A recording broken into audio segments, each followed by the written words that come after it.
In today's video, I'm going to teach you how to use emails on Card.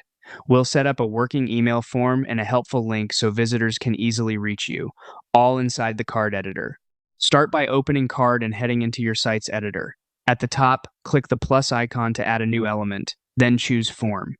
This adds a form block to your page and opens its settings. In the Type menu, pick the option that matches your goal.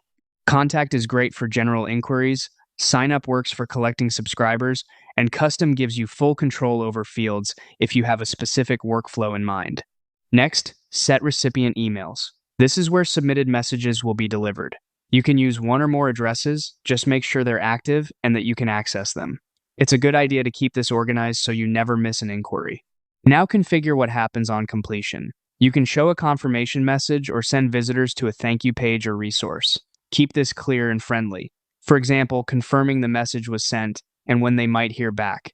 This reassures visitors and sets expectations. Turn on spam protection to help keep bots out. Choose the option that best fits your needs. This small step greatly improves the quality of what lands in your inbox without adding friction for real people. When you're happy with the settings, click Done. You can drag the form into place, adjust labels and placeholders for clarity, and make sure the copy matches your brand's tone. To give visitors another quick way to reach you, click the plus icon again and add a links element.